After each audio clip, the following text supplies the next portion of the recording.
আমি মসজিদে লেখা দেখছি, মসজিদে লেখা আছে জান্নাত মিলে, মন্দিরে লেখা আছে মঙ্গল মিলে, বিতলায় লেখা আছে শিক্ষা মিলে, তারপরে রেস্টুরেন্টে লেখা আছে খাওন মিলে, ফার্মেসিতে লেখা আছে ওষুধ মিলে। কিন্তু আমি কোথাও এমন লেখা পাইলাম না যে না আপনারে মিলে। আপনি কইতে পারেন আমি কই গেলে আপনারে পাইতাম? কেমনে আল্লাহর কাছে চাইলে আমি আপনারে পাইতাম? আমি তোমাকে আকাশ সমান ভালোবাসি, সমুদ্রের যত ঢেউ আমি তোমাকে ততখানি ভালোবাসি। এই পৃথিবীকে যতখানি ভালোবাসা ঘিরে আছে আমি তোমাকে ততখানি ভালোবাসি। ঘড়ির কাঁটার ঘন্টা মিনিট সেকেন্ড যতবার টিকটিক করে আমি তোমাকে ততখানি ভালোবাসি। আমাদের ভালোবাসা চিরন্তন সূর্য। 7 জন্মের পরেও যদি কিছু থেকে থাকে আমি সেই জন্মেও তোমাকেই ভালোবাসবো, তোমাকেই চাইবো।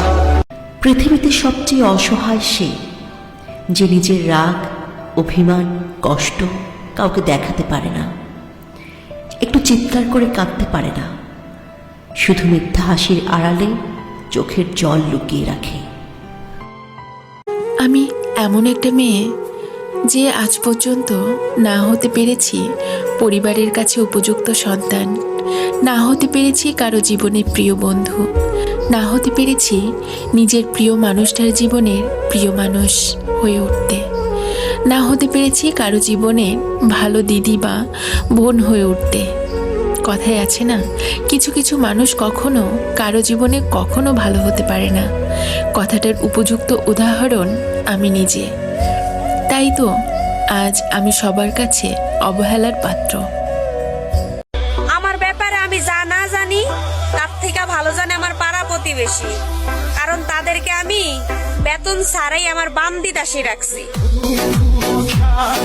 বন্ধু হওয়া উচিত আয়না এবং ছায়ার মতো, কারণ আয়না আমাদের মিথ্যে বলে না, আর ছায়া কখনো আমাদের সঙ্গ ছাড়ে না।